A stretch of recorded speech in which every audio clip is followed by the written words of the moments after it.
Olá, boa noite. Entrando no ar com mais um.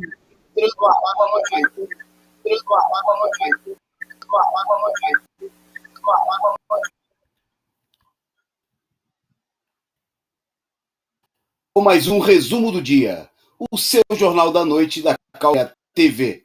Nesta segunda-feira, dia 17 de maio de 2021, nosso programa de hoje destaca, em primeiro lugar, a campanha de verdadeira beatificação ou santificação do ex-prefeito de São Paulo, falecido ontem, e que recebeu aí inúmeros apupos, elogios e uma história fantasiosa sobre a sua trajetória por parte da imprensa golpista e também, infelizmente, por setores da esquerda. E nós somos obrigados aqui a voltar ao tema, destacado já ontem aqui no resumo da semana, para esclarecer, né, o papel do golpista e sócio do genocídio ao lado de Dória e Bolsonaro, entre outros, né, do povo paulistano e paulista.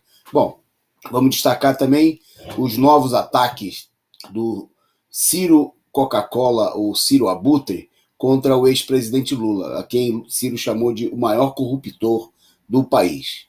No programa de hoje vamos destacar aqui mobilizações, se é que se pode chamar assim no caso dos Correios. Vamos falar como é que os sindicalistas estão propondo aí enfrentar a privatização e da proposta também da nossa corrente Excetistas em Luta. Vamos falar do ato dos professores, do andamento da situação na CPI. Bom, tem muito mais aqui sobre a situação nacional. Tem família gastando meio milhão para viajar para os Estados Unidos e se imunizar. Quem pode, pode, quem não pode, nós vamos ver aqui como é que está sendo feito e como é que a população pode enfrentar essa situação. Será que todo mundo consegue arrumar meio milhão ou nós temos que dar outro jeito? Bom, vamos destacar ainda a situação da maior gravidade em Israel, onde já são mais de 200 os números de mortos, e falar ainda, destaque também nessa edição, o resultado das eleições para a Constituinte no Chile. Bom, para comentar essas e outras notícias na noite de hoje, o companheiro Edson Dorta. Boa noite, Edson. Boa noite, Antônio Carlos. Boa noite aí os ouvintes, internautas, telespectadores que acompanham o resumo do dia, que está agitado, né, Toninho? Diante dessa questão aí das privatizações, da questão aí dos abutres voltando a todo vapor diante da proximidade da eleição. Mas vamos aí nas notícias do dia. Ok, então só antes da gente já passar a bola para o Edson para ele falar aí da mobilização nos Correios, dar o nosso boa noite aqui para os nossos amigos internautas que estão conosco aqui no site da Causa Operária TV, no YouTube. Tem gente também assistindo pelo Facebook, por outras redes sociais. Em primeiro lugar, pedir a vocês todos que compartilhem muito. A audiência do nosso programa e do nosso canal vem crescendo de maneira significativa, né? Ontem nós tivemos aí quase 3.000 visualizações no programa Resumo da Semana, né? A Causa Operária TV despertando aí cada vez mais interesse na audiência e uma expressão também da evolução da própria situação política, né? São uma média de mais de 10.000 visualizações no programa Análise Política da Semana, com o companheiro Rui Costa Pimenta, e em geral a nossa grade de programas aí com uma audiência crescente. Então, colabore. Vocês que já estão aqui conosco, que estão chegando, divulgue aí o link do nosso programa, do nosso canal, e chame o pessoal para vir assistir o Jornal da Noite da Causa Operária TV. Nosso salve aí para alguns amigos internautas que estão aqui conosco, em nome dos quais nós saudamos aí a toda a nossa audiência que nos acompanha ao vivo e também aqueles que entram aí na representação, na madrugada, no horário que melhor lhe aprouver. O Carlos Augustus, o Bruno Espírito Santo, a companheira Silvia Mio, a Vera Araújo, o Luan Rocha, o Felipe Rosendo, o Tomili Vargas, Eduardo o Eduardo Costa, desculpe, que ele está comentando aqui sobre o Covas, né? E já, mas daqui a pouco nós vamos falar desse tema. A companheira Heloísa Helena, o companheiro Alisson, que já chegou por aqui contribuindo com a gente, muito obrigado. O companheiro Carlos Adusto mandou aqui o seu superchat e o seu recado. Bruno Covas, santo? Não. Quando o burguês ou um dos seus lacaios morre, não vira santo.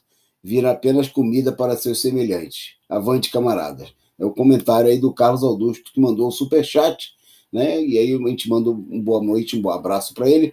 O Natan Gileade, muito boa noite, Natan. A Kathleen está conosco também, a companheira Angelina, né? Agradecimento também aí, o sticker, a figurinha simpática do companheiro Alisson. Façam como o Alisson e o Carlos Adustos, contribuam com a gente, ajudem a fortalecer a imprensa independente, revolucionária, combativa, que é a Causa Operária TV. Boa noite também para o Denilson Silvério, né?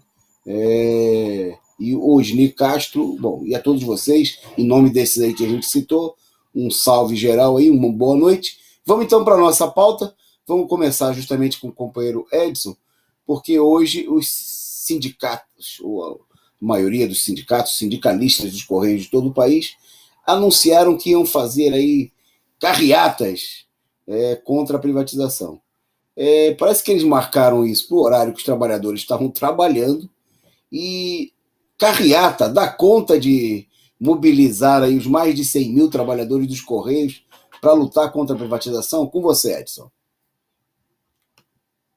A gente, para comentar esse assunto aí, né, da publicidade que está se fazendo, e até em um meio bem restrito, né, Toninho, da carreata realizada aí pelos sindicalistas dos Correios, a gente tem que contar a história ao todo, né? Queria contar aqui que os trabalhadores dos Correios, desde o início da pandemia, vêm trabalhando todos os dias, entregando cartas de casa em casa, pegando ônibus, metrô nos grandes centros do país, aí, tipo São Paulo, Rio de Janeiro, Minas Gerais, e ao mesmo tempo vêm sendo até convocados pela empresa para trabalhar nos finais de semana, sábado, domingo e feriados. Ou seja, em nenhum momento o trabalhador do Correio, na sua grande maioria, ficou dentro de casa, como vem pregando aí a esquerda, pequeno burguesa, e a burguesia em geral, de que você teria que ficar em casa. Isso daí, inclusive, ocasionou a morte aí de vários trabalhadores dos Correios, né? Hoje mesmo, aqui em Campinas, morreu um trabalhador, um carteiro de Covid, trabalhador aqui do CDD Campinas, companheiro de 42 anos de idade. E os sindicalistas, desde o início do Covid, vem mantendo aí, na sua grande maioria também, os sindicatos fechados, né? Alegando, inclusive, que a situação de pandemia não pode se arriscar, né, Toninho? Os sindicais não podem se arriscar de pegar um Covid aí, tem muita gente com comorbidade, etc. e tal, até porque o sindicalista, o trabalhador pode morrer, mas o sindicalista não pode morrer, porque é muito perigoso esse Covid para o sindicalista. O trabalhador, tudo bem, o trabalhador está ferrado mesmo, então fica lá no risco e que seja o que Deus quiser, se Deus existir. E aí, nós chegamos agora, né? Nós estamos agora no mês de maio, nós iniciamos, a empresa, né, pediu para os sindicalistas apresentarem aí uma pauta de reivindicação para a campanha salarial, que nossa data base é em agosto, então é necessário apresentar para que eles façam aquela figuração da negociação. E, ao mesmo tempo, o governo golpista do Bolsonaro está com um projeto de lei, né, 591/21, para que o Correio seja privatizado, seja vendido, ou seja, demitir trabalhadores, fechar agência, fechar a unidade do Correio, entregar aí o mercado postal para as grandes empresas de encomendas, né, que trabalham no e-commerce, tipo DHL e FedEx. E os sindicalistas que não estavam fazendo nada, que estavam com sindicatos fechados, correram aí para fazer um encontro de sindicalistas, com no máximo 20 pessoas, aprovaram lá uma pauta vagabunda para apresentar para a empresa, que nessa semana eles vão fazer umas assembleias fantasma, provavelmente até virtuais, para dizer que foi referendada essa pauta pela categoria, e vão apresentar para a empresa. E para disfarçar a política de total passividade diante desses ataques contra a categoria, eles inventaram a tal carreata aí que nós estamos vendo aí, uma carreata, supostamente seria uma carreata para movimentar o Brasil inteiro, né? Pelo que eu vi aí, eu acho que foram 10 sindicatos que... Teve sindicato até que ficou com vergonha de fazer a carreata de tanto que essa manifestação de carreata é um negócio direitista, né? Isso daí foi criado pela direita para fazer comício eleitoral. E aí os caras de pau ainda tiveram a capacidade de dizer que eles estavam propondo a carreata, porque, obviamente, né, Tony, eles não querem que aglomere. Eles não podem colocar a situação em risco, então vão fazer a carreata. Se eles não querem que aglomere, então eles têm que parar as unidades de correio, porque está cheio de aglomeração em várias unidades de correio, onde inclusive trabalham 100, 200, 500, tem lugar que trabalha até 1.000 pessoas, como lá no prédio do Jaguaré, aí em São Paulo, onde você está, no Rio de Janeiro. E aí foi feita aí essa carreata aí com meia dúzia de carros, né? Você pode ver que as fotos, né? Na maioria, e nem toda a diretoria está participando dessa carreata. É uma vergonha diante da situação que o trabalhador do Correio está passando, né? Nós achamos que, em primeiro lugar, tem que acabar com esse negócio de sindicato fechado, por causa da pandemia. O trabalhador do Correio está trabalhando todos os dias, desde a pandemia, convocado sábado, domingo, feriado. Acabar com esse negócio de sindicato fechado. Ao mesmo tempo, tem que chamar os trabalhadores para decidir o que nós vamos fazer na campanha salarial e na luta contra a privatização. Esse pessoal aí que decidiu sobre a pauta, como que vai ser a luta com carreata, etc. e tal, o pessoal deve estar até enferrujado, porque está 1 ano e meio com os sindicatos fechados. Então, teria que chamar um encontro nacional de trabalhadores pela base, né, com eleição de delegados para esse encontro nacional. Os sindicalistas aí estão com medo de chamar esse encontro, porque como acabou o mandato da federação, eles estão com medo de que tenha que fazer novas eleições e alguns sindicalistas aí fiquem sem cargo, né? Perca o cargo dentro da federação, né? Então, eles estão com medo também nesse aspecto. Ao mesmo tempo que também, para que o cara quer ficar mais um ano na federação, além de não fazer nada, na situação que eles estão propondo para os trabalhadores, nós não sabemos nem se vai ter correio o ano que vem, para ele ser dirigente sindical. Então, teria que chamar esse encontro nacional ampliado, com cerca aí de, no mínimo, 500 trabalhadores, para que os trabalhadores, em 1, 2 dias de discussão, presencial também, né, porque chega de reunião virtual, porque o correio, que eu saiba, os carteiros não entregam nada virtualmente, só tem que ir fisicamente, presencialmente. Então, um encontro nacional para discutir um plano de luta da categoria contra a privatização e em relação à campanha salarial. E, obviamente, esse plano de luta, no nosso entendimento, tem que ser um plano de luta que vise começar um processo de mobilização onde você envolva toda a categoria em primeiro momento, né, com muito panfleto, muito folheto, cartaz, adesivo, carro de som na rua, para envolver, em primeiro lugar, a categoria para uma grande mobilização, e, em segundo lugar, a própria sociedade, né, ao ponto também de envolver outras categorias, como os petroleiros, que estão também ameaçados aí de perderem seus empregos diante do desmonte que o governo golpista do Bolsonaro vem fazendo em relação à Petrobras e toda a riqueza do petróleo nacional.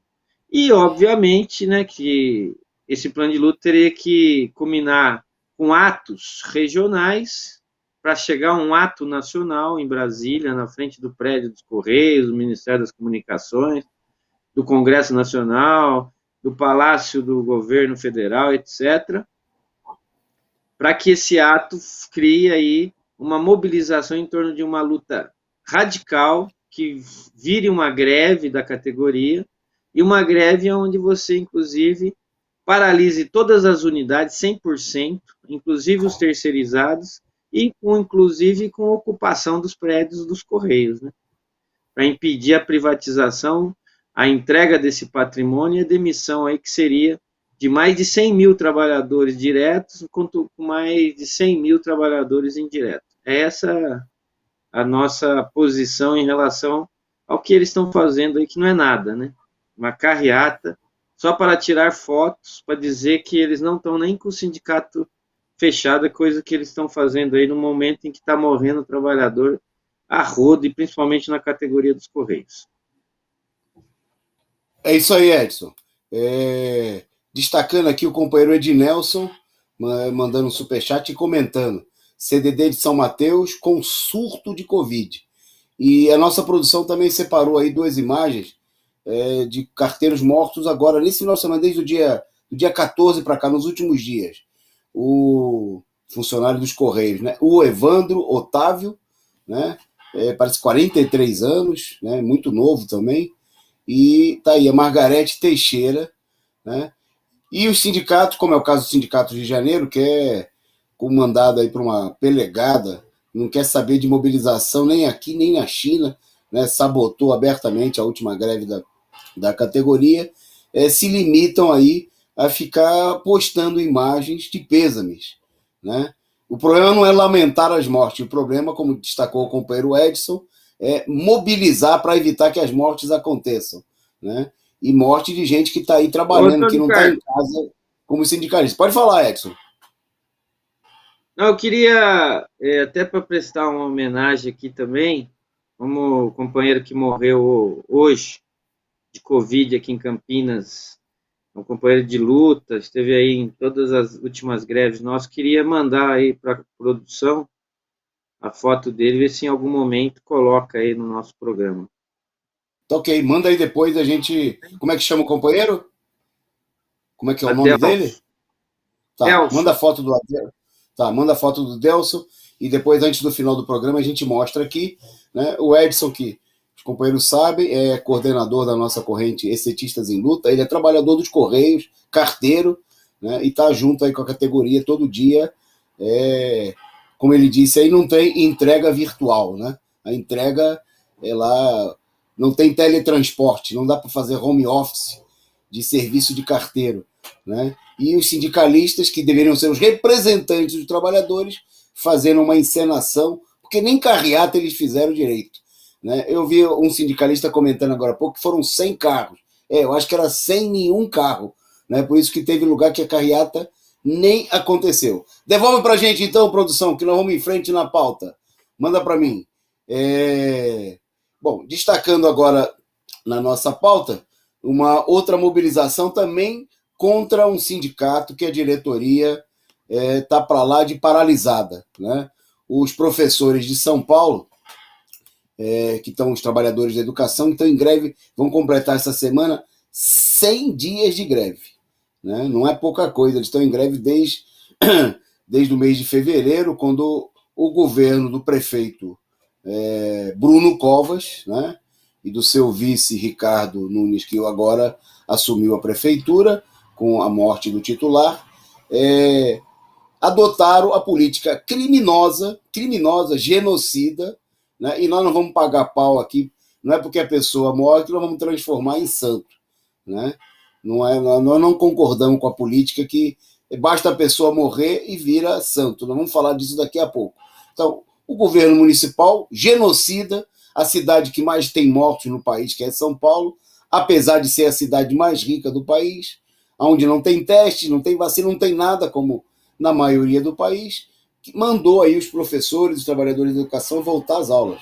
O Bruno Covas, na campanha, ele prometeu que ia testar toda a rede municipal, 700 mil alunos, e todos aí os mais de 60 mil trabalhadores da educação, né? Ele testou menos de 20%, e o teste também não adianta fazer o teste uma vez só prova que o teste de péssima qualidade que eles fizeram, só provava que o cara não estava com a Covid ativa naquele momento, o que não significa absolutamente nada, né? Bom, e os professores estão em luta há mais de 100 dias. Semana passada realizaram aí o maior ato público até agora da greve, centenas de companheiros foram lá à prefeitura na quinta-feira. Bom, hoje um grupo de professores tiveram que fazer um protesto em frente ao sindicato. Vocês vão ver a imagem aí, acho que a produção tem as imagens aí para gente. E os professores protestavam. Por que os professores foram protestar na frente do sindicato? Né? Não é um bom lugar para você fazer o protesto. Em geral, você protesta na frente daquele inimigo, na prefeitura, como os professores fizeram, né? E em outros lugares. Eles foram à frente do sindicato. Eu vou ficar devendo as imagens para vocês. Eu volto ao tema. Eles foram à frente do sindicato, foi falha nossa aqui, e houve uma falha no envio aí para a produção para poder colocar as imagens no ar. Então, fico devendo as imagens, mas vou destacar a notícia, porque o presidente do sindicato, que é um ex-vereador da base do governo João Dória e Bruno Covas, se elegeu vereador lá quando o Dória se elegeu prefeito, na chapa do Dória. Imagina, né, um professor, um sindicalista, candidato do coração do Dória, fazendo campanha para o Dória, o destruidor, inimigo número 1 da educação aqui em São Paulo. Pois bem, e os professores foram lá exigir que o sindicato, né, se mova, porque o presidente do sindicato e a maioria da diretoria, quase toda, está em casa, escondido debaixo da cama, né, desfrutando aí do home office, que no caso do sindicalista, é não fazer nada, né, porque o sindicalista também tinha o trabalho de ir para o sindicato. Agora, com o sindicato fechado, nem isso a maioria dos sindicalistas estão fazendo.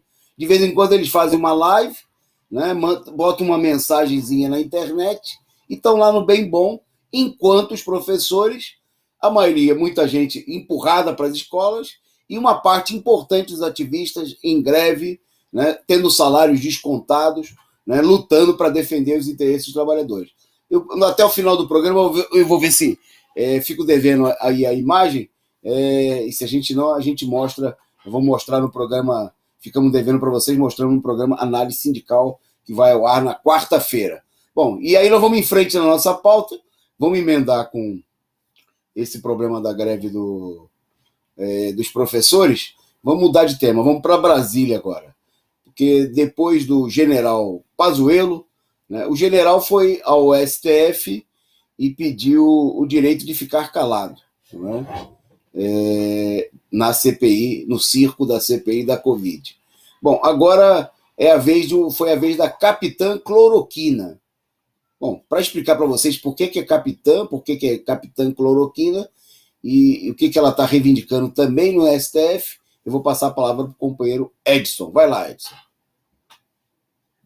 Toninho. A Maiara Pinheiros, né, essa moça que a gente está vendo aí na imagem, que é secretária de Gestão e Trabalho e Educação na Saúde, dentro do Ministério da Saúde, ela foi convocada aí para ir depor, né, na CPI do Covid-19, e ela, que é conhecida por Capitã Cloroquina, porque ela é a maior defensora dentro do Ministério da Saúde de que você tem que usar cloroquina para os casos preventivos, antes aí, né, nos casos no início da Covid. Ou seja, ela é a maior defensora dentro do Ministério da Saúde em relação à política aí que o Bolsonaro apresentou como sendo a saída contra o Covid, né, sem nenhuma realidade com a situação do Covid em nenhum país do mundo. Eles apresentaram essa ideia de que nós iríamos se safar da Covid com a cloroquina.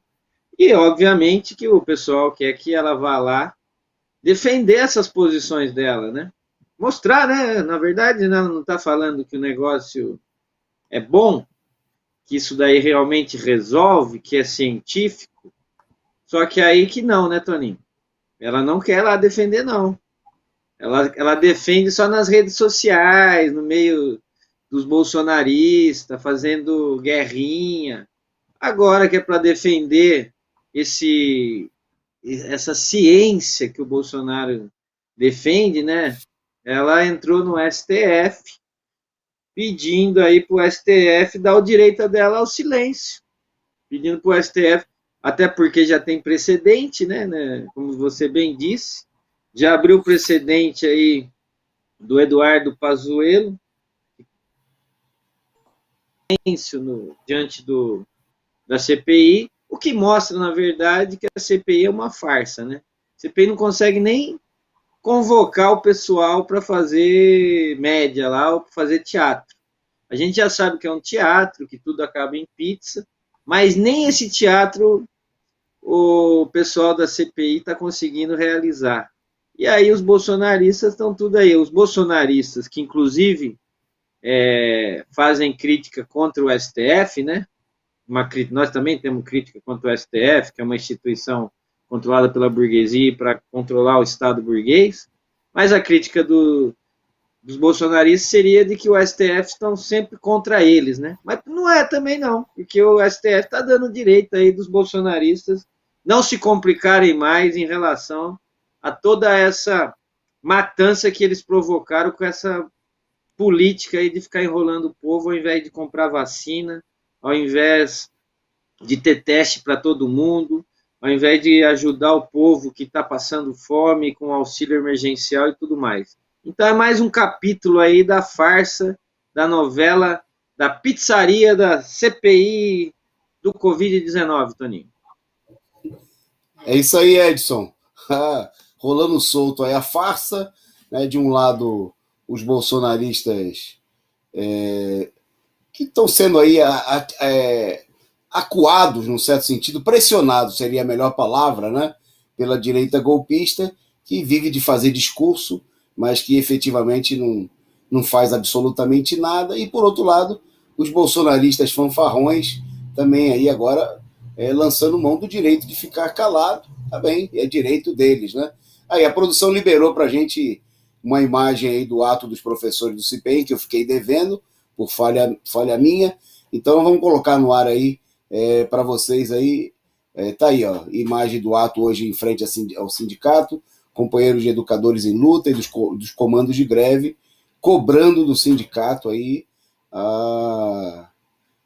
medidas de mobilização, que o sindicato se coloque como deveria ser, a serviço, né, da luta dos trabalhadores, né? Sindicalista não é para ficar em casa dormindo. Ou então abandona, né, larga a mão do osso, né? Se não é para lutar, entrega o boné, quer ficar em casa, né? Ninguém deve ser obrigado a fazer o que não quer fazer. Se não quer dirigir a luta da categoria, a categoria está em greve.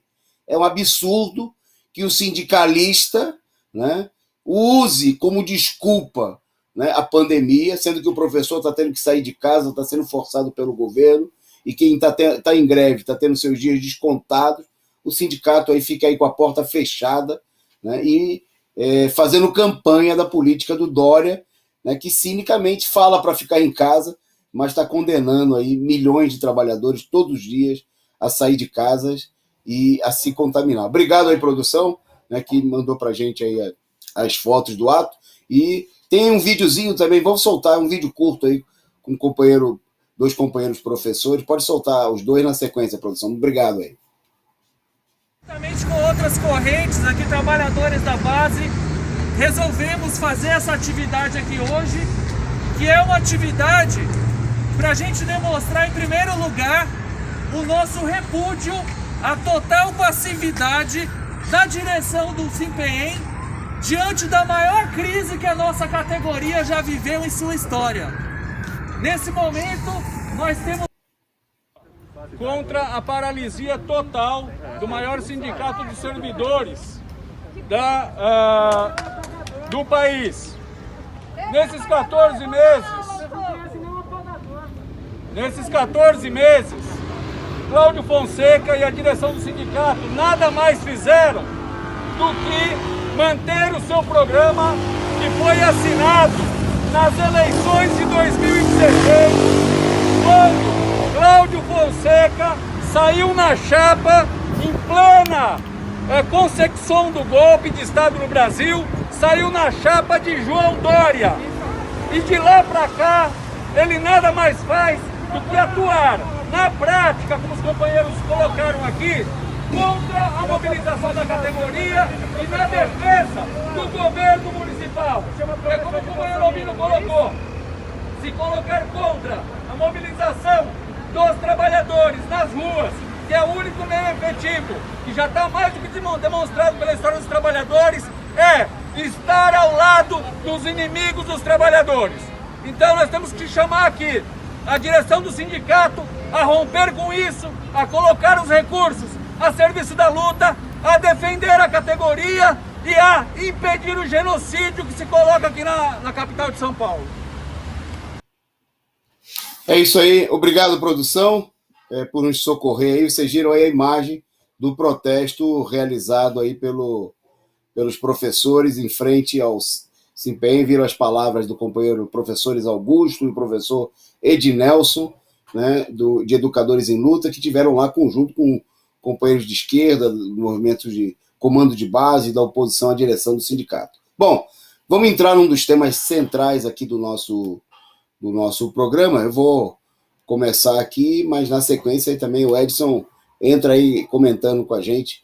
A gente falou desse tema ontem no resumo da semana, foi o destaque, né, da imprensa nesse final de semana e também nesse começo de semana, que foi aí a morte do ex-prefeito de São Paulo, né, o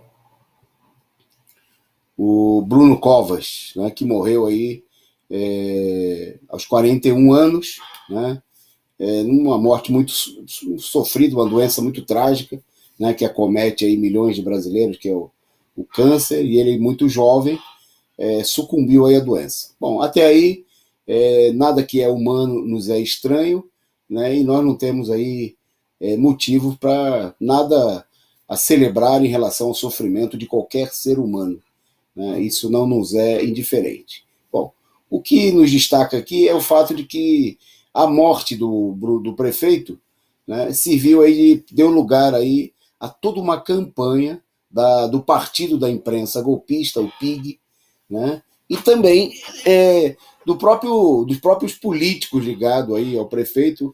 O PSDB, né, procurou aí fazer uma campanha artificial de popularidade do governo, e quem viu as imagens da TV viu que não tinha popularidade nenhuma. Eram aí uns gatos pingados e um esquema orquestrado, né, pelo PSDB para procurar apresentar aí o prefeito como se fosse aí uma imagem, uma pessoa popular que levasse às ruas multidões. Nada disso, evidentemente, passou nem perto da realidade. Bom, e procuraram aí, queria destacar que procuraram apresentá-lo como um elemento progressista. Está aí o elemento progressista, né, na campanha de 2018, né, ao lado do Dória, do Bolsonaro, né, esqueci até do nome do general que está ali na imagem, que é uma figura secundária, não vem ao caso, mas fazendo campanha para o fascista, para o genocida do Bolsonaro. Só por aí dá para perceber o quanto ele era um político, que muita gente procurou apresentá-lo como uma espécie de renovação, uma coisa, ares novos no PSDB. Tá aí o compromisso, ele que inclusive se elegeu primeiro como vice do Dória, né, o que já identifica aí o caráter altamente progressista dele, né. É bom lembrar também, queria destacar que nós temos na sequência, acho que um vídeo para a gente mostrar. Deixa eu só confirmar se o vídeo vai estar à nossa disposição. Ele já está aí na agulha, né? Para ser disparado daqui a pouco. Porque muita gente procurou assim apresentar a trajetória do Covas como se ele fosse um político democrático, progressista. Bom, então ele que aparece aí na imagem, na posse, essa outra imagem da posse dele com o que agora assume o governo, o vice, né? Aí o Ricardo Nunes, né, que está aí à frente dele na posse, no dia da posse, e que é um político ligado ao Temer, né? Era do grupo da máfia do Milton Leite na Câmara dos Deputados. Quem é de São Paulo, né, sabe, né, que o quão mafioso é o clã comandado aí pelo Milton Leite. né? Ele que aparece também como representante, o atual prefeito, agora prefeito, como representante da Igreja Católica, mas das alas mais reacionárias da Igreja, né? Ligado aí, anunciam que ligado, por exemplo, a setores como Opus Dei e coisas do tipo, né? Bom, mas antes da gente, vou até soltar o vídeo, o Bruno Covas, não é que ele se tornou um reacionário agora para se eleger, né? Ele é herdeiro de uma tradição reacionária. É bom lembrar que o Mário Covas, que foi outro que só faltaram erigir altar para ele, depois da morte, e que foi o político responsável pelo maior processo de privatizações no estado de São Paulo. Mais de 20 empresas foram privatizadas, dentre elas o maior banco do estado, que era o 5º maior banco do país, que foi entregue a preço de banana para o Santander, né, o grupo espanhol. As companhias energéticas, né, foram obra do... Bom, e além disso, o Covas foi o responsável pela destruição da educação, da saúde pública, das universidades em São Paulo, o Covas e o seu PSDB. Né? Então, ontem muita gente ficava... O legado, o Bruno Covas é o continuador do legado. O legado de destruição, de ataque ao funcionalismo público, repressão às greves, né? Que é bom lembrar que o Covas morreu, o Bruno Covas morreu aqui deixando os professores com salários descontados, 100 dias de greve, reivindicando apenas que eles não fossem mandados para morrer nas escolas, como já aconteceu com mais de 200 trabalhadores da educação em todo o estado de São Paulo.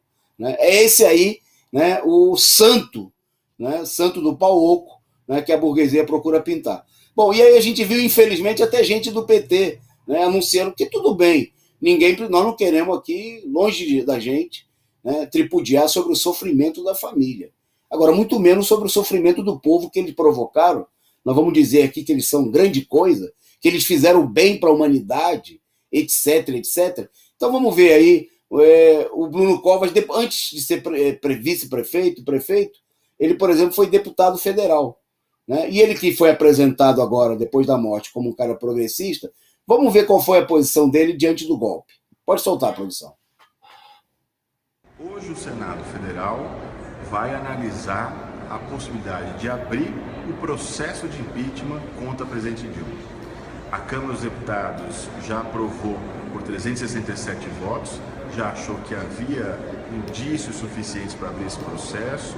A comissão processante lá no Senado também aprovou essa iniciativa. Agora faltam os senadores, os 81 senadores, discutirem e votarem se abrem ou não o processo de impeachment com o presidente Dilma. Caso esse processo seja aberto, amanhã a presidente Dilma não vai mais governar o país. Nós já vamos ter ainda interino o Michel Temer assumindo a presidência da República e nós vamos ter o Senado agora por mais 180 dias, até 180 dias, para poder concluir se ela é afastada em definitivo ou não. Nós esperamos que o Senado possa abrir esse processo, eu acho que é um anseio de toda a sociedade, e que ele possa, ao final, julgar e condenar a presidente pelos crimes que ela cometeu. Os crimes de responsabilidade, ferindo a lei orçamentária, ferindo a Constituição, ou seja, que ela possa pagar pelos crimes que ela cometeu e que a gente possa virar a página da história do país, devolvendo ao povo brasileiro a esperança de um país melhor. Vamos acompanhar no dia de hoje esse julgamento por parte do Senado, para quem sabe amanhã a gente poder comemorar e ver a presidente Dilma descendo a rampa do Palácio Planalto. Tá aí, né? Vocês viram aí, tem muitos vídeos na internet, quem quiser tirar dúvida, né? Onde o Bruno Covas aparece aí defendendo aí que a Dilma tinha que pagar pelos seus crimes, como se a Dilma fosse uma criminosa. Né? No entanto, eu nunca vi essa fúria, né, do Covas em relação ao Bolsonaro, por exemplo, né, responsável aí pela morte, a essa altura, já de mais de 600 mil brasileiros. Né? Ele é parceiro do Dória, né, na política que levou aí à morte de mais de 100 mil pessoas no estado de São Paulo, né, e fez de São Paulo a cidade campeã nacional de covas.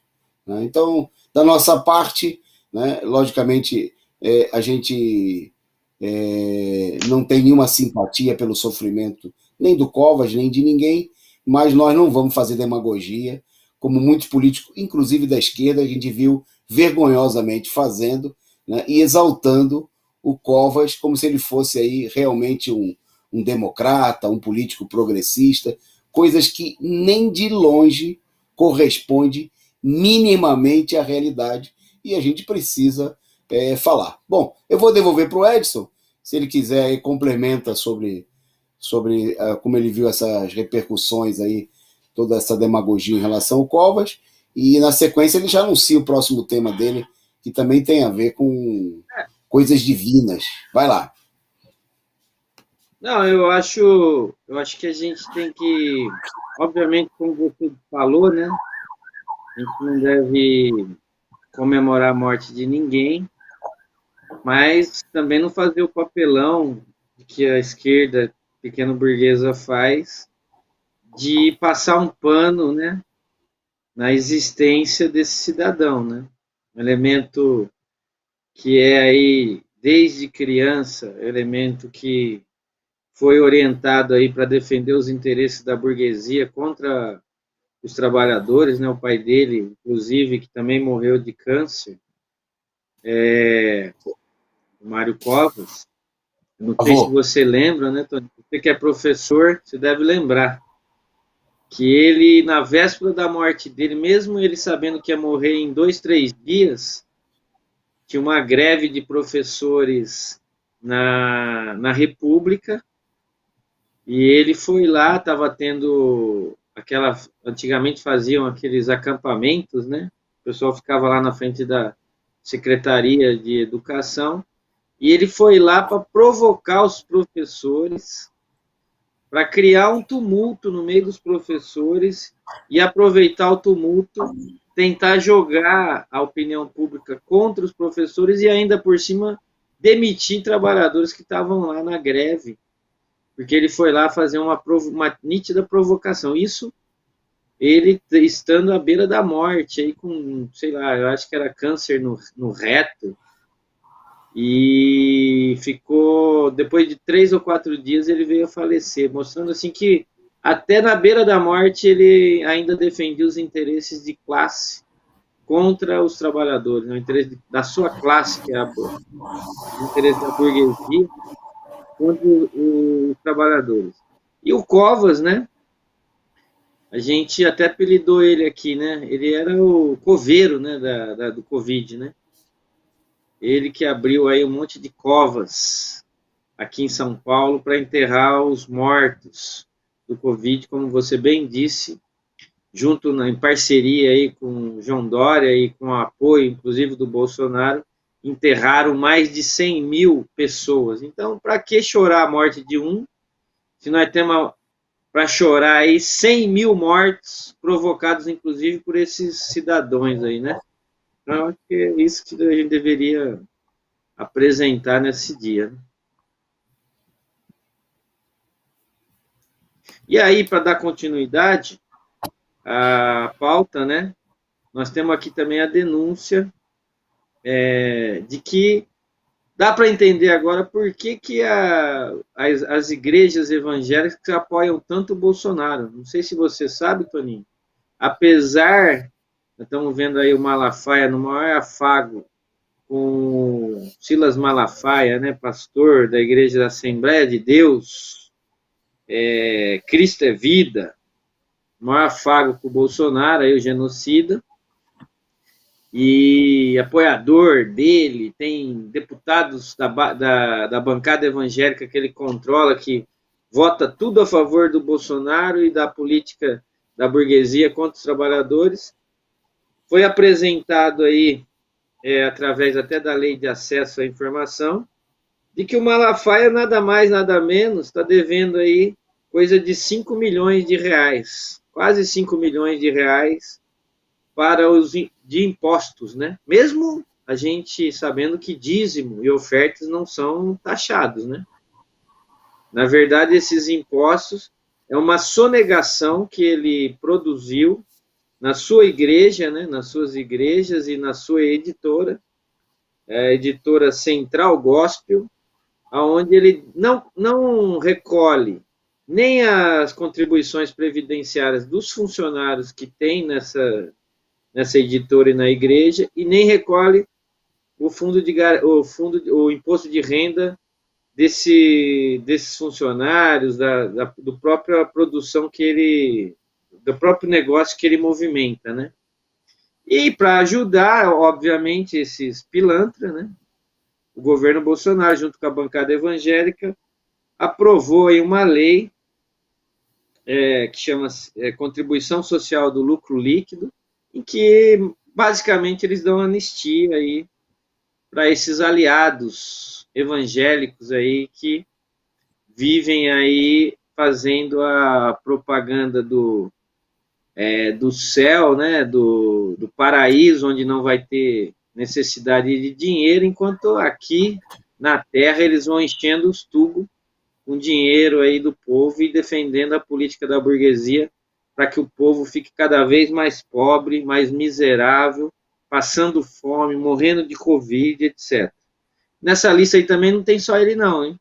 Tem o tal de R.R. Soares, da Igreja Internacional da Graça de Deus, que está devendo aí para os cofres públicos só 162 milhões. Então, quer dizer, e deve ter outros também, né? Tem que fazer aqui o levantamento, mas com certeza os outros pastores aí, defensores do Bolsonaro, que levantaram a campanha contra a corrupção, que o mal do mundo é a corrupção, estão aí nadando aí no dinheiro através de isenções do Estado, através dos seus negócios que eles montam a partir da igreja e da fé e da religião do povo. É isso aí, Toninho. É isso aí. E nós aqui somos profundamente defensores da liberdade de culto, né? De todo mundo, defendemos o direito de que as pessoas exerçam o seu direito de manifestar a sua fé, mas estamos aqui denunciando o charlatanismo, né? A política daqueles que, na realidade, agem aí em função dos seus interesses bem materiais, bem definidos, né? Bom, vamos em frente. Só rapidamente registrar aqui,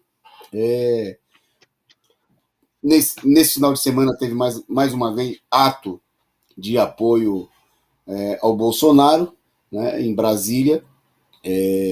Os atos foram promovidos aí justamente por grupos religiosos, numa semana muito interessante, que a semana passada as pesquisas mostraram, segundo a própria Folha de São Paulo, que a gente sabe que está longe de refletir aí uma política, a realidade quando se trata do interesse da população e a esquerda, mas mostraram aí que o Lula, nesse momento, já teria um apoio maior entre os evangélicos, por exemplo, dentre todos os outros setores, do que o próprio Bolsonaro. Mas a cúpula da igreja, nós estamos vendo aí por quê, né?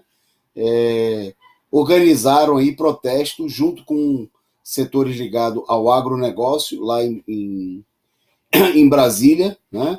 Vocês estão vendo aí, ó, no carro de som, palanque, né, que serviu de carro de som, a chamada era Brasil, celeiro do mundo e pátria do evangelho, né?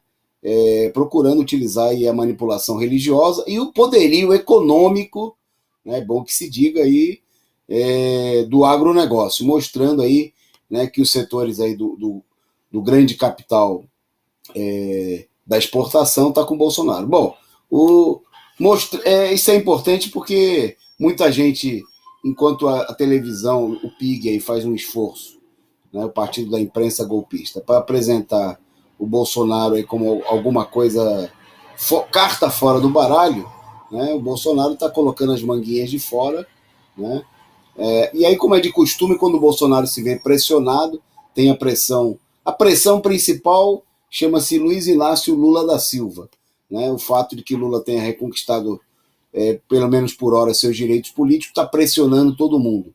Bom, e aí ele está procurando colocar as tropas nas ruas, né? E hoje ele voltou a ruminar, a falar que atacar, inclusive, uma parte da população que apoia o Bolsonaro e que está em casa, né? Porque essa coisa de ficar em casa é coisa de gente conservadora, né? O pessoal fala que os bolsonaristas estão na rua. Não, uma parte dos bolsonaristas estão aí nas ruas fazendo protesto. É uma parte, porque o bolsonarismo tem um eleitorado muito amplo, né? Mas uma parte da classe média, né, da burguesia que apoia o Bolsonaro estão em casa aí, se resguardando, né? E ele chamou todo mundo que está ficando em casa de idiota, né? Criticando aí, dizendo que quem fica em casa fazendo isolamento é idiota. Foi a afirmação do Bolsonaro. Bom, e você vê aí o caráter, essa imagem, a foto aí mostra o caráter da manifestação, defendendo aí o golpe militar, né? Tinha faixas aí chamando golpe com Bolsonaro, golpe militar com Bolsonaro no poder, né? E, bom, o momento, como já ficou evidente aí, principalmente no 1º de maio, a esquerda precisa colocar as suas tropas nas ruas, né? E as tropas da esquerda, as tropas dos movimentos de luta dos trabalhadores, obviamente não é tropa de gente que está buscando aí interesses pessoais, materiais bem concretos, né? Mas é a luta pelas reivindicações populares de todo o povo, né? É a luta pela vacina, é a luta contra o desemprego, é a luta por auxílio emergencial, que não seja essa miséria que está sendo pago pelo governo Bolsonaro, né? E tem datas, né? Dia 26, ato em Brasília, e dia 29, atos nas capitais, né? Por vacina, auxílio emergencial, emprego com a redução da jornada e pelo Fora Bolsonaro, né? Então, nós vamos estar fazendo aí uma grande campanha e nós vamos contar com você que está nos assistindo aí, né, para divulgar essas atividades e mobilizar aí em todo o país. Bom, nós vamos em frente. Na nossa pauta, o tema é a queda na produção industrial. A queda na indústria, destacadamente no estado de São Paulo, que foi apresentado aí pela imprensa capitalista e até pela Confederação Nacional da Indústria, não como sendo uma queda da indústria. Eles arrumaram um outro jeito, né? Porque a campanha da burguesia nunca é que as coisas estão piorando, né? Às vezes você ouve até nos jornais da imprensa capitalista, eles falam assim, as coisas estão melhorando. Mas eles nunca falaram que tinha ficado ruim, né? Como é que pode estar melhorando uma coisa que sempre esteve boa? Então eles arrumaram agora uma maneira de explicar por que a indústria de São Paulo, né, que é a locomotiva do país, ela está em declínio. Com você, Edson, explica aí para o pessoal. É como você disse, né? Eles detectaram uma coisa que a gente detecta sem precisar fazer a pesquisa, de que o Brasil está sendo desindustrializado, né, Toninho? As indústrias estão fechando, o país está perdendo empregos, postos de emprego.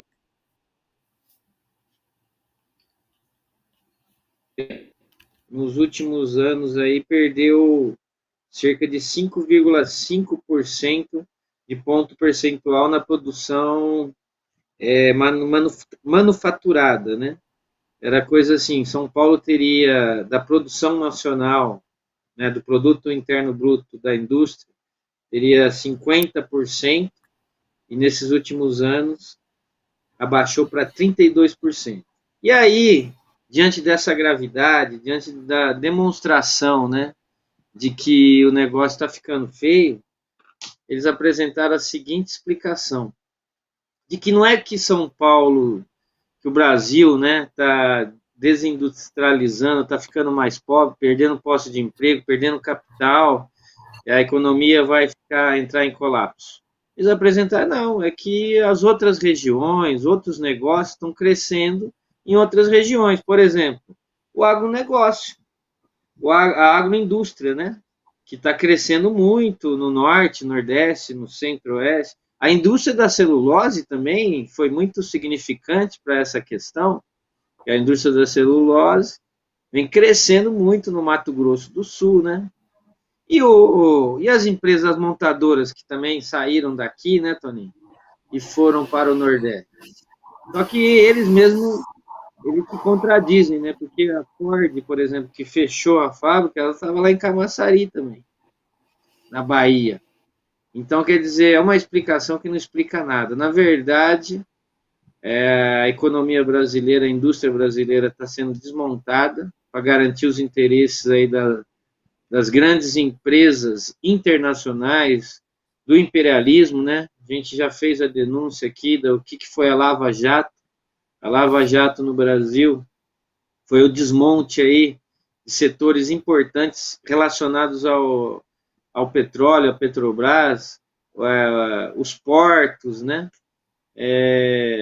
A indústria da construção civil, né? Para facilitar as grandes empresas internacionais. Agora o processo de privatização também das empresas públicas, estatais, ao estilo do Correio. É isso que está fazendo com que cada vez mais nosso país se desindustrialize e favoreça os interesses capitalistas das grandes empresas internacionais, né? Uma falácia aí de que isso daí é só uma questão regional, ou seja, seria até interessante, né? Porque seria dizer que o país está crescendo de forma organizada, não estaria só no sul e no sudeste, mas o país estaria crescendo no norte, no nordeste, tá? Essas regiões deixariam de estar na situação que elas estão de mais pobreza para poder se desenvolver, ficar com riqueza, né? E não é verdade. A verdade é que nós, como vem sendo demonstrado aí pelas estatísticas, nós estamos deixando de ser a 8ª, 9ª economia para ficar lá na 20ª, 27ª, e também nas explicações deles, eles não deixam passar por menos, dizendo que o grande problema da crise econômica, sabe quando que foi? No período de 2014 a 2016. O que será que aconteceu em 2014 e 2016? O momento do golpe de Estado, né?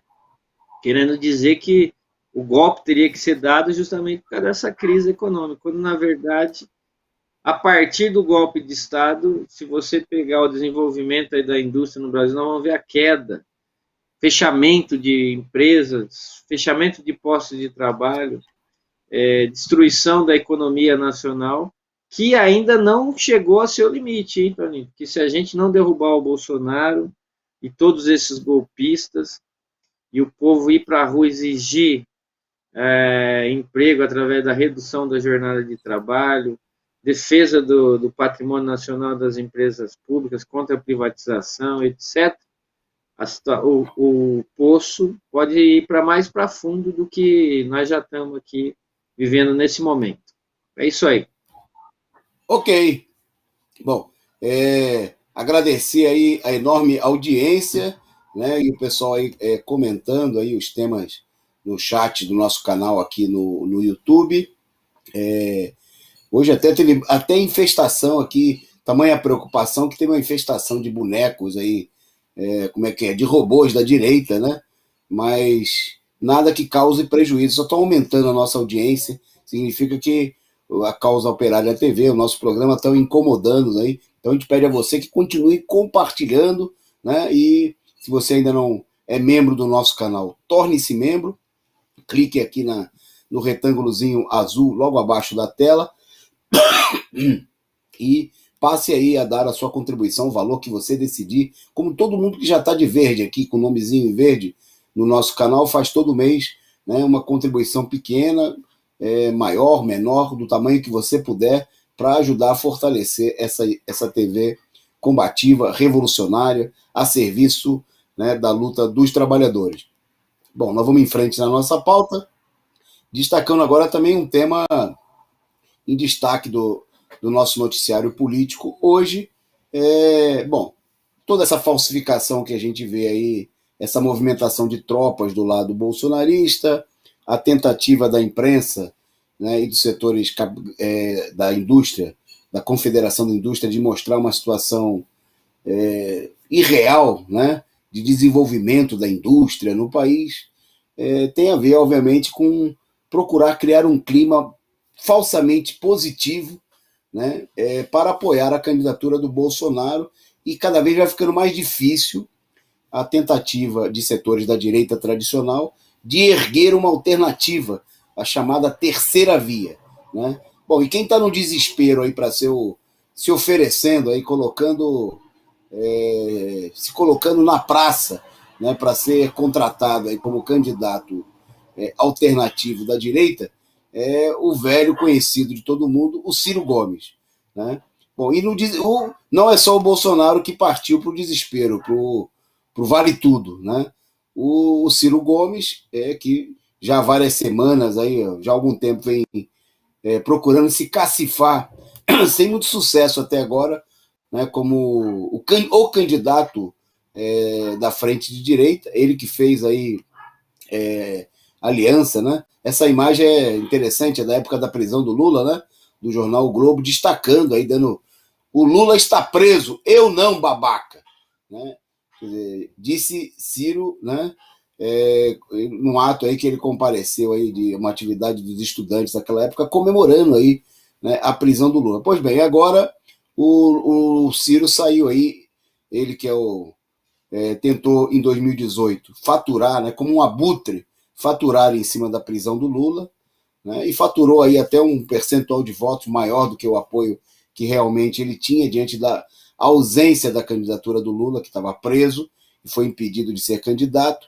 Agora, ele, ao mesmo tempo que ele rende homenagens a políticos da direita, né? Antes de falar o que ele falou do Lula, vou ler aqui brevemente para vocês o que ele escreveu sobre a morte do Covas.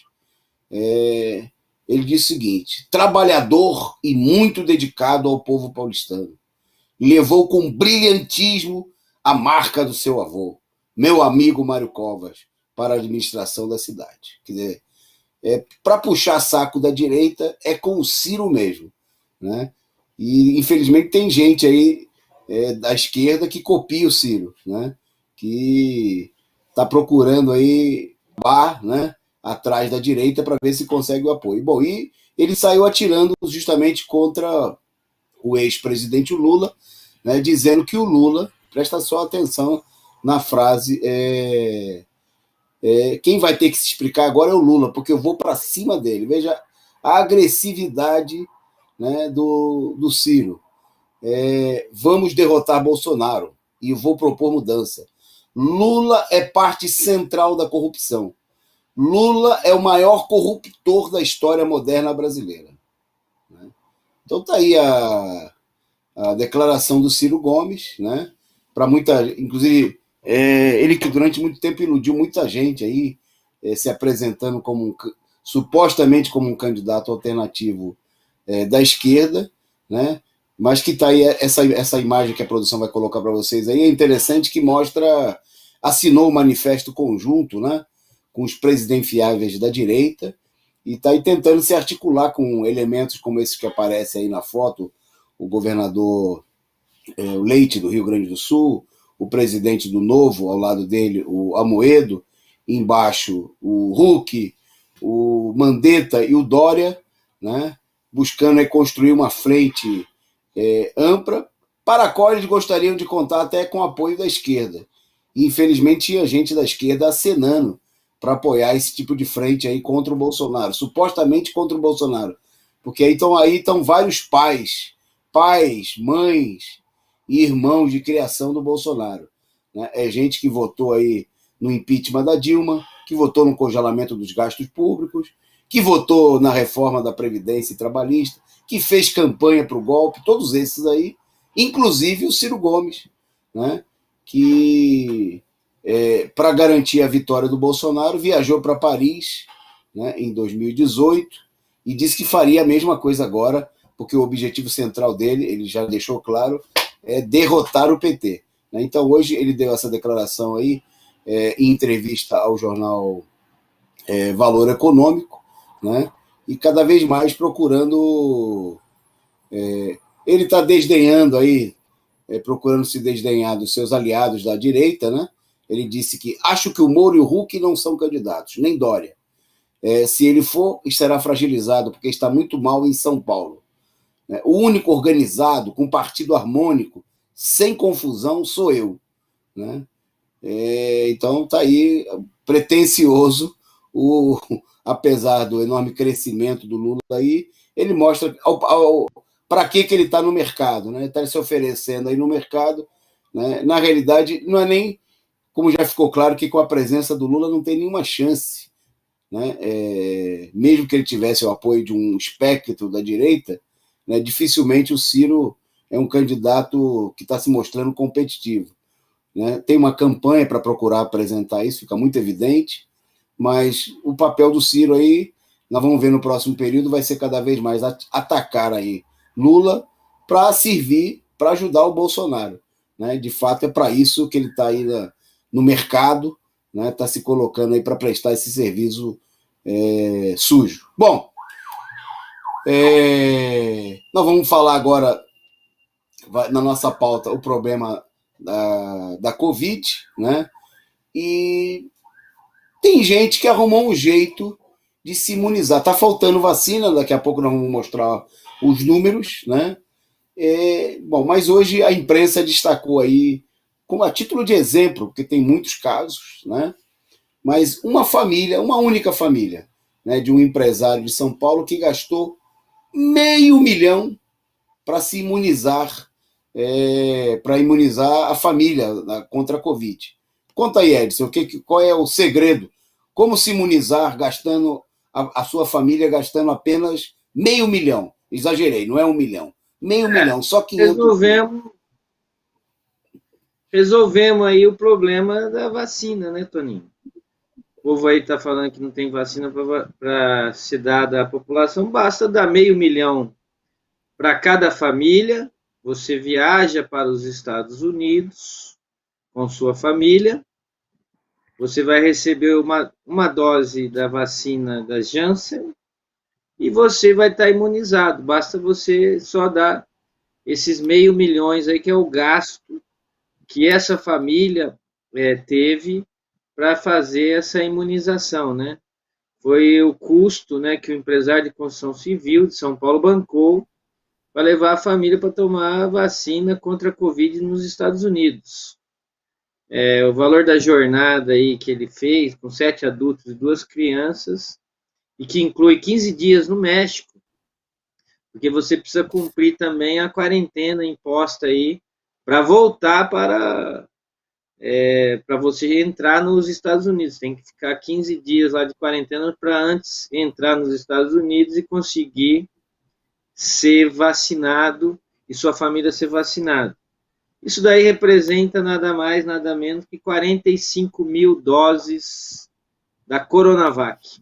Ou seja, só esse burguês aí, ele poderia, com esse dinheiro, poderia ir vacinar 45 mil pessoas, hein, Toninho? Imagina a quantidade de burguês, de capitalista, de gente aí da classe social dominante, não está viajando. Aí a gente viu recentemente a foto do Bispo Edir Macedo, né, que falou que não era para vacinar ninguém aqui no Brasil, e ele estava lá sendo vacinado nos Estados Unidos, né? E também demonstra por que não quebra a patente, né, Toninho? Por que o pessoal vai quebrar a patente se nós já temos esse tour de burguês brasileiro, e eu acho que até de outros países da América Latina, gastando essa grana para ir lá vacinar no tour americano, né? Então é por isso também que eles não quebram a patente, por isso que os americanos não querem que o Brasil adquire a Sputnik, a vacina russa. É por isso que aqui não tem vacina, que é um grande negócio a pandemia para as empresas de laboratórios que fizeram a vacina e para também a burguesia, a empresa, olha só, a empresa de turismo. É tudo um grande negócio. Enquanto isso, a classe trabalhadora, o pobre, o trabalhador, a pessoa que não tem nem alimento hoje está morrendo de Covid aos montes. É nesse sentido que a gente precisa de todas as maneiras ir para a rua acabar com essa farra aí.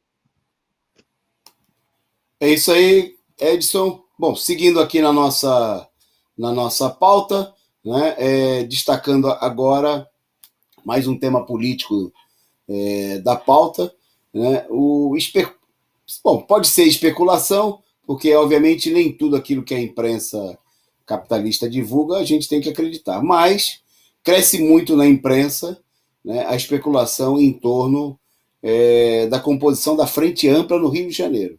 Né? A gente viu aí a tentativa do Ciro, e também tem de outros setores do PSDB de estabelecer a Frente Ampla em nível nacional, e no Rio de Janeiro a Frente Ampla aparece aí com o Marcelo Freixo se colocando aí para ser o candidato ao governo do estado. Possivelmente aí se especula muito que ele vai sair do PSOL, né? E buscar aí, como a gente... deixando claro que aquilo que a gente falava sobre ele no ano passado, de que ele desistiu da candidatura, né, para apoiar o DEM, né, para garantir aí o Eduardo Paes no segundo turno. Agora tem uma articulação, a possibilidade de que o pai do Rodrigo Maia, né, é um político muito tradicional no Rio de Janeiro, já foi prefeito da capital, o César Maia, que aparece na foto aí do lado direito, ao lado do Freixo, deputado do PSOL, poderia ser o vice dessa chapa, né, que envolveria... Bom, o Freixo não seria, nessa composição, muito possivelmente, o Freixo não seria candidato pelo PSOL, né, mas se transferiria para outro partido, provavelmente o PSB, né, enquanto o César Maia, que hoje está no DEM, já saiu também, junto com o filho e o prefeito da capital, o Eduardo Paes, está se transferindo aí para o PSD do Kassab, né? Bom, a articulação envolveria aí outros setores da direita que gostam de se apresentar como esquerda, como é o caso da Rede, né? Da Marina Silva, que no Rio de Janeiro tem como representante parlamentar lá o Alessandro Molon, né? Bom, quer dizer, são articulações aí que mostram aí que a política de setores da esquerda, que não tem nada a ver com a política de mobilizar o povo, e que, para defender aí seus interesses, mesquinhos interesses eleitorais, são capazes de sacrificar, né, a independência, tudo, né, colocar aí, submeter os trabalhadores, né, as suas organizações, aos mais podres carreiristas, inimigos do povo, né, apoiadores do golpe de Estado e assim por diante. Por enquanto, são especulações, né, mas que mostram aí, bom, nesse caso aí tem um fundo de verdade muito grande, porque há muito tempo que o Freixo está articulado aí com esses setores, como se viu na eleição para a Prefeitura Municipal do Rio de Janeiro. Bom, caminhando, vamos em frente, que o tempo está chegando. Agora nós vamos ter que dar aquela acelerada para as últimas notícias. Vou passar para o Edson destacar aí os números da Covid, que voltou a crescer na média, né, na última semana. Vai lá, Edson. Como sempre a gente fala aqui, né, segunda-feira é aquele momento que não é recolhido as informações, e por isso, no final de semana, e por isso sempre tem um número bem reduzido, né? O número de ontem, das 24 últimas horas, foi de 786 mortes, né? 29.916 infectados. Com isso, né, nós chegamos à marca de 436.862 mortos. Nós vamos estar aí com 15.661.106 já infectados pela corona, né? A média móvel está em torno de 1.901 e a média móvel de infectados 63.914 pessoas. São Paulo continua sendo o estado com mais mortes, né? 104.295. Rio de Janeiro em segundo, com 48.024 mortes, e Minas Gerais com 37.557 mortes, Toninho. Vai lá. Ok. Bom, rapidamente aqui destacando a minha última, para passar para o Edson da última dele do dia, a gente não pode deixar de falar, né, que continuam aí os bombardeios, nesse final de semana se intensificaram, né, e o número de mortos ultrapassou a casa de 200 pessoas, né, só no dia de ontem foram mais de 40 mortos, né, desse total de mais de 200 mortos, já se contabilizam 200 mortos do lado palestino, Israel está falando em 10 pessoas mortas, né? Mas dentre os mortos aí se destacam 59 crianças, né? Ontem, num único ataque, né, num único bombardeio a um prédio, morreram 33 pessoas. Desses aí, 13 eram crianças e 10 eram mulheres, né, evidenciando aí a covardia da política do Estado genocida, né, do governo genocida nazista, fascista de Israel, né, depois de uma semana já de ataques, depois da provocação realizada contra os palestinos no próprio território israelense, né, o governo direitista, de extrema-direita do Netanyahu. Hoje, os Estados Unidos aí falaram que apoiam um cessar-fogo. Agora, depois que eles já mataram um monte de gente, invadiram novas regiões, como vem fazendo nos últimos anos, agora, diante da condenação internacional, muitos protestos, né, principalmente pela morte, grande quantidade de mortes de civis, de crianças, mulheres, né? A política é preciso denunciar aqui, né? E apoiar aí a mobilização dos povos palestinos, dos povos árabes, que estão se estendendo aí por várias regiões diante dessa política criminosa. Derrubaram um prédio da rede de TV Al Jazeera, né, mostrando que a ação não tem nada a ver com... não é um problema de natureza militar, até porque não dá para falar em enfrentamento militar, né, com Israel, que é uma potência militar armada até os dentes pelos Estados Unidos, né, um protetorado norte-americano no Oriente Médio, né, contra os palestinos aí que não tem nenhuma condição de enfrentamento militar real, né, contra o exército israelense, né, e os estragos só de um lado mostram exatamente isso, né? É como se fosse aí a polícia do Rio de Janeiro contra os moradores da favela de Jacarezinho, como a gente viu dias atrás aqui no Brasil. Bom, Edson, a sua última, essa foi a minha penúltima, 30 segundos para você, para mim depois falar mais um minutinho sobre a eleição no Chile. Parece que os japoneses não querem a Olimpíada, o que está acontecendo? A Olimpíada que já foi cancelada do ano de 2020, né, e foi jogada para acontecer entre o dia 23 de julho a 8 de agosto, agora em Tóquio, né? Inclusive já está em andamento aí os processos para a organização da Olimpíada. Foi feita uma pesquisa de que os japoneses não querem de maneira nenhuma a Olimpíada no Japão. Eles estão propondo ou a suspensão ou a não realização mesmo, o cancelamento direto, sem jogar para outra data. Apenas 14% dos entrevistados acham que deve acontecer a Olimpíada. E mesmo desses 14% que devem acontecer a Olimpíada, Toninho, só 3% acha que se os jogos acontecerem tem que ter presença de público. Então, a crise da Olimpíada ainda está em aberto aí e provavelmente não vai acontecer, a não ser que os capitalistas se imponham aí contra a população do Japão.